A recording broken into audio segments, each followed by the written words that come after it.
Welcome to another Tech Help video brought to you by AccessLearningZone.com. I'm your instructor, Richard Rost. Today's part 5 of my decision tree series. I put the big 5 up here because some of you emailed me saying you didn't realize that there was like part 2, part 3 because I just had it down here really small. So I put a big 5 up here. So if you haven't watched parts 1 through 4, go watch those. You'll find a link down below where you can scan this little QR code there. Go watch parts 1 through 4 and then come on back for part 5. What are we doing today? Well, we're going to make a user-friendly form for the user to go through and run through the decision tree and answer the questions it asks. Previously, we built the editor form, right, this guy, for you to edit it, but this isn't exactly user-friendly. So today, we're going to make this guy a lot more user-friendly, right? They can read this, they can double-click on the answer down here, and then it loads the next one, and so on, right? Okay. All right, so the first thing we're going to do is I'm a big fan of reusing parts when possible. So we're just going to reuse the question editor, and we're going to call it the question viewer. So let's copy and paste this guy, Control-C, Control-V, question viewer F. All right, let's open this guy up, design view.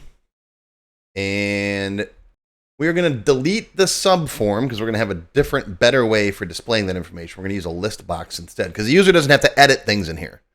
Right, so there's no need for a subform when a list box will do. Plus, it gives me a chance to show you how to do something a little bit differently, right? More Legos in the box. We're also going to delete the parent combo box. We don't need to see that in here either.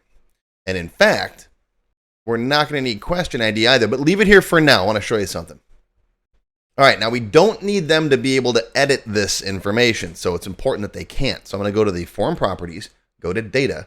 We're going to turn off allow additions, allow deletions.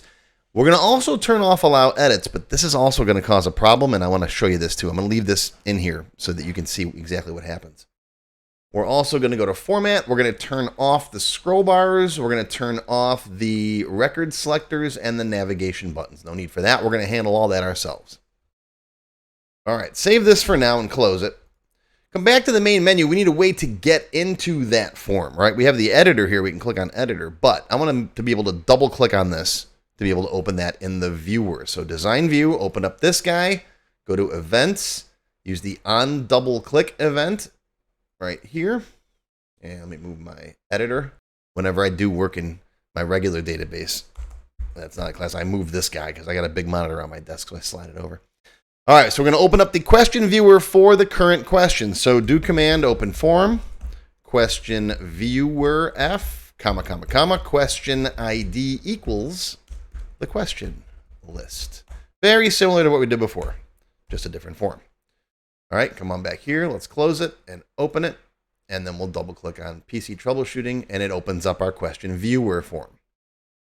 All right, so I got the question here in the viewer. I need a list box down below to show the children for this guy. Right now, I already have a list box, don't I? This guy back here. So why don't we just copy this, put it over here, and then we'll change what's in that box. All right, so design view. This guy already pretty much does what I need. Copy. Right over here, design view. And let's make some room down on the bottom down here. And paste. There you are. All right. Slide you right there. We'll make it a little bit bigger. Maybe a little bit shorter, depending on how many options you got, right? This doesn't have to be quite that big.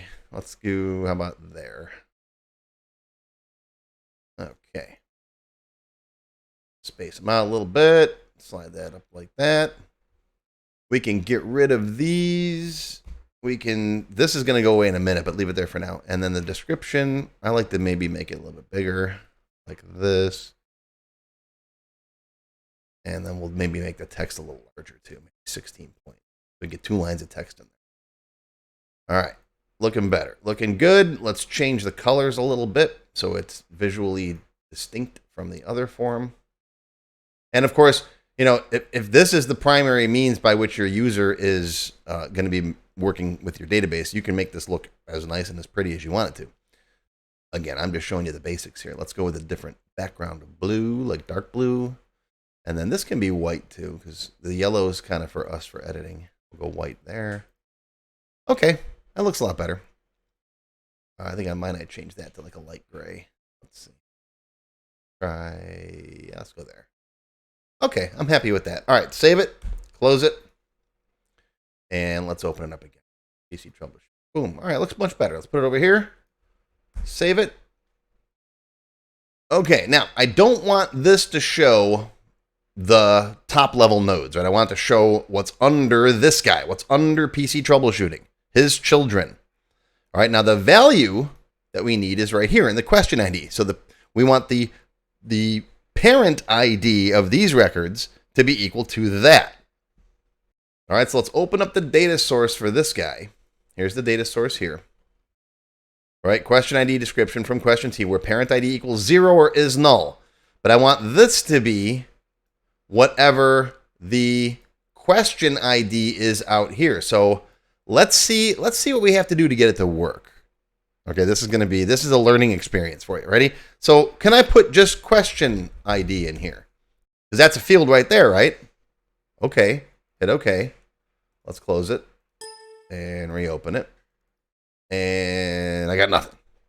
Okay, that's not working. All right, let's try something different. Let's try, maybe sometimes we have to put those field names inside of square brackets. How about that? Let's see if that works. Save it, and I'm going to slide this over here for now. And let's open it up. Get over here. And it's still not working, as you can see. Okay, all right. How about if we refer to it as me? Question ID. Sometimes that helps because sometimes Access needs help distinguishing between a field and something that's in the table underneath. Okay, all right, let's try that. Let's go in here and we'll change this to me dot question ID. Okay, all right, save it, close it, open it. Still not working. All right, okay, what else can we try here? How about maybe put the me outside the brackets, me dot question ID. See what that works. Okay. And it doesn't understand that one either. All right. Oh, boy. So there's a whole bunch of different variants you can try. Whole bunch of different variables. You could try me, exclamation point question ID. None of that's going to work. And that's because this SQL statement has no idea what this is. So here's what you want to use to get it to work. You want to use the full name of that control. And the full name is forms question viewer F question ID. I've tried dozens of different variants, and that's the only thing that works in there. And that's because I believe that the SQL statement is actually run outside of the form, and it has no idea what that value is. But this, fortunately, will work. And there you go. Okay, so if you're stuck, if you can't figure out how to get any kind of row source or record source inside the form to see a value on the form, then use its full name. All right, forms, form name, whatever. Okay, now here's the interesting thing to note. Once you do this, okay, as long as this question ID is in the underlying table or query, the record source underneath here, you don't really need it on the form. I got a whole separate video coming out about this topic, all right, very soon. But as long as that field is in the underlying table, it doesn't actually have to be on the form. All right, stay tuned for a future video where I explain in detail why. And in what cases that's not the case. All right, save it, close it, open it, and there you go. Now we have a nice little working question viewer. Okay, now we need a way to have the user click on one of these options and go to the child record. But hold on, wait a minute, I'm clicking and nothing's happening down here. What's going on? Well, remember earlier, we made the whole form so that allow edits is no. That not only locks any bound fields, right, but it locks unbound controls as well. So we can't use allow edits as no, otherwise it disables everything on here. Okay, so turn allow edits back to yes, and what you have to do is any bound fields you have in here, like notes and description, set locked equal to yes. Okay, so it still locks those, but it allows you to edit this guy. And someone's beaming in. Hold on. For those of you who haven't followed me along, that's my hourly chime on my computer. It's the Enterprise beaming, sum it up. Okay, now I can click on these values. See, but I still can't edit this stuff up here. I'm typing. Nothing's okay. All right, so we're good. Now, when I double click on one of these guys, I want it to load the question viewer on this question, just like we did with the editor, right? So this guy, event on double click, or you could make it a single click if you want to. I like double clicks myself. All right, and it's going to be the same thing we did before. Do command open form, the question viewer F. Yes, a form can open itself again with a different set of criteria. Question ID equals question list. Same thing we did from the main menu. All right, come out here, close it, open it. All right, yes, the PC turns on. Boop. See? Let's go to the PC turns on, you're getting power. You can also set this value here to null so it doesn't have that particular item highlighted. All right, so we can come in here. Oh, look at that. Oh, wait a minute. Hold on. These options aren't changing. Oh, I missed that. What do we got to do? Well, after we load the next record, we have to refresh this list down here, don't we? So after we load it, we have to say question list.requery. Requery the list of data in this guy here. So let's start over. PC troubleshooting. Does it turn on? Yes. And there you go. And this refreshes. Okay. Yes, Windows boots. All right. And you can also set this value to null if you want to, because it still technically has a value of the last ID that's in it. So if you want to, you could come down here and put a null in here. I don't think that's necessary, though. All right. We also need a way to get back to the previous one. So I'm going to use a back button. I don't like to see the parent up here and then have to double click on it. So we're going to right click design view. I'm going to slide you over just a little bit like that. We'll put a back button there. So form design, this guy, drop the button here, cancel the wizard. This is going to be just a simple, you can just do that, or you can put the word back in there. I'm just going to leave a little back button like that. It's just a training issue at that point then. You could put a control tip text in here too. Let's name it. Let's go back button. And then we'll put control tip text. Right, where are you? Right here, right? Back to previous, or up to parent, or whatever you want to say. So if they hover over that, they'll see that. Right? And we'll do it like this. And we'll make it bigger. Let's see, 20, that's a bit too big. Let's go maybe 18 point. Okay. And then you could do, hold it, whatever you want. You could put an icon in there if you want a picture instead. All right. Right click, build event. What's going to go in here? Well, first we got to make sure that we have a parent ID. Now, again, remember, we don't have to have the parent ID on the form as long as it's in the underlying table or query. So we can still check its value. If this is a top node, then we'll just close the troubleshooter. We'll go back to the main menu basically. So if is null parent ID or parent ID equals 0, then, right, no parent, close form. Do command dot close, and you can use the default options to close the current object. So you can go AC form if you want to, but I'm going to go comma, comma. And I like AC save yes. And I explained this in several other videos, but if it's your user and they've got an ACCDE, right, and an execute only front end, which they should, then it won't matter because they can't save design changes anyways. But for you, if you've made some design changes and then switch to form view and click your button, you'll lose your changes if you don't have AC save yes there. That's my reasoning. Otherwise, open the parent record. And it's going to basically be the same as this. Like that. But we're not going to the value in question list. We're going to the parent ID. Okay. All right. Save that. Always good to throw in a debug compile once in a while. Ooh, there we go. Oh, look, parent combo. I typed in parent combo up here. Oh, actually, okay, this brings up a good point. Parent combo was on my editor, right? The question editor. We had the parent combo box. Well, that's no longer in here. I forgot to blank out to delete out all of the unnecessary code from my VBA editor. That's a good thing. So you want to go in here. Whenever you copy a form, don't forget, like I just did, don't forget to go into the VB editor and delete anything you don't need. All right. And when you throw in a debug compile, that will catch stuff like that if it's got controls that no longer exist. It won't always catch it. All right. Let's come back out. Meow. Close this. Open her up. Let's just hit the button now. Boom. Then it closes it. Very nice. Open it back up again. We'll go, no, the PC does not turn on. Yes, it's plugged in. Oh, wait a minute. Let's go back. Okay, good. No, it's not plugged in. Okay, well, there you go, dummy. Plug that sucker in. And you can have a finish or something. Okay.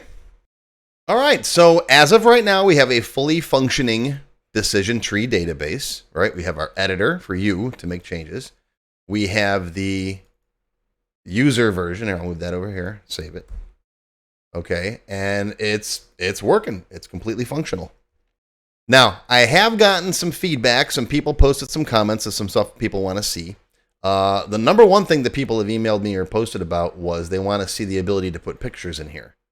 So, especially for the dungeon crawl, that'd be cool, right? To see, you know, a little picture right here of what you're looking at or something. But even for the PC troubleshooting, you could have, you know, a picture of a power strip. That's what a power strip looks like, or a diagram or something. So if you'd like to see that, put a comment down below. Also, another comment that we got was it would be nice to see the trail of the steps that the person took. So maybe like over here, we could have a list box going all the way back through your decisions. Right, so you hit, all right, so your PC troubleshooting, you go, yes, it turns on. So when this one opens up, you'd see over here now, PC troubleshooting, yes, it turns on, right? Yes, Windows boots would be the next one, and so on. So you can go back to any step up that tree if you want to, instead of always having to hit back. Again, if you'd like to see that, let me know. Post a comment down below. And I've got some other things that people have asked about, like, you know, some different if-then logic. You know, if you answered yes to a question 3 times ago, go here. That's certainly a possibility, because it might be a more complex, you know, if-then structure than just a yes/no each time. We've got the randomizing things. That's for the game if we decide to go that route. Some other people wanted to see tracking popularity. So that means each time one of these options is selected by the user, it adds one to a counter. So later on, you could generate a report showing which ones of these problems are coming up most often and which solutions are being selected. So that's another one too. Again, lots you can do with this, tons of different options. I'll be completely honest, the decision tree videos aren't getting that many views. Not a lot of people are watching them as opposed to my regular ones. So we might continue the decision tree as either an extended cut or a seminar or something else. Because obviously I like to make things that lots and lots of people like to watch for the free tech help videos. So yeah, so we'll need to see your comments, your thoughts, your ideas. In the meantime, don't forget to check out my developer series of courses. If you'd like to learn more about this stuff with VBA programming and all that, check these out. They're on my website. There's a link right there. You can scan the cute little QR code. That is going to be your tech help video for today. I hope you learned something. Live long and prosper, my friends. I'll see you next time. If you enjoyed this video, please give me a thumbs up and post any comments you may have below. I do try to read and answer all of them as soon as I can. Make sure you subscribe to my channel, which is completely free. Click the bell icon and select all to receive notifications when new videos are posted. Want to learn more? Click the Show More link below the video to find additional resources and links. YouTube does a pretty good job of hiding it. It's right down there. See this part of the description here, right? The name, the video's up here. There's a little Show More down there, right down the bottom. It's kind of hard to find.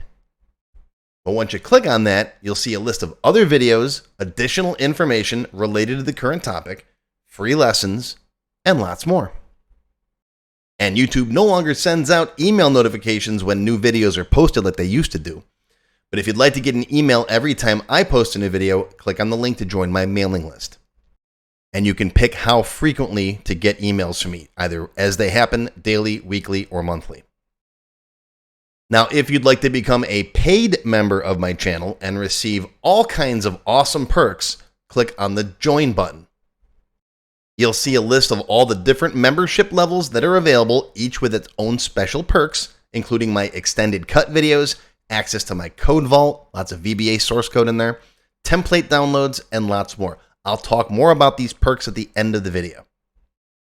Even if you don't want to commit to becoming a paid member, and you'd like to help support my work, please feel free to click on the tip jar link. Your patronage is greatly appreciated and will help keep these free videos coming. I got some puppies to feed. But don't worry, no matter what, these free tech help videos are going to keep coming. As long as you keep watching them, I'll keep making more, and they'll always be free. Now, if you really want to learn Access and you haven't tried my free Access Level 1 course, check it out now. It covers all the basics of Microsoft Access, including building forms, queries, reports, and more. It's over 4 hours long. You can find it on my website or on my YouTube channel. I'll put a link down below you can click on. And did I mention it's completely free? The whole thing, free, 4 hours. Go watch it.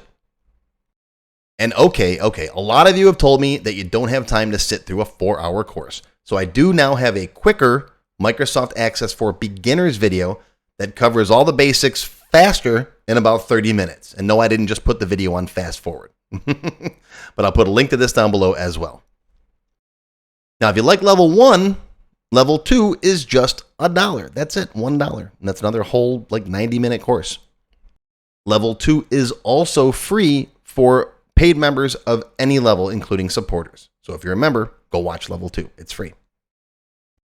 Okay, want to get your question answered in a video just like this one? Visit my tech help page and send me your question there. Members get priority, of course. While I do try to read and respond to all of the comments posted below in the comments section, I only have time to go through them briefly a couple of times a month, and sometimes I get thousands of them. So send me your question here on the tech help page, and you'll have a better chance of getting it answered. And while you're on my website, be sure to stop by my Access forum. We've got lots of lively conversations about Microsoft Access and other topics. I have a fantastic group of moderators who help me answer questions. Shout out to Alex, Kevin, Scott, Adam, John, Dan, Juan, and everybody else who helps out on the site. I appreciate everything you do. I couldn't do it without you. Be sure to follow my blog, find me on Twitter, and of course on YouTube. Yeah, I'm on Facebook too, but I don't like Facebook. Don't get me started. Now, let's talk more about those member perks if you do decide to join as a paid member. There are different levels: Silver, Gold, Platinum, and Diamond. Silver members and up get access to all of my extended cut tech help videos, one free beginner class every month, and some other perks.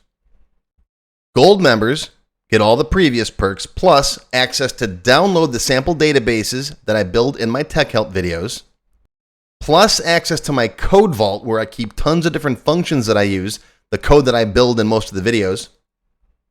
You'll also get higher priority if you do submit any tech help questions. Now, answers are never guaranteed, but you do go higher in the list for me to read them. And if I like your question, you got a good chance of it being answered. You'll also get one free expert level class each month after you've finished the beginner series.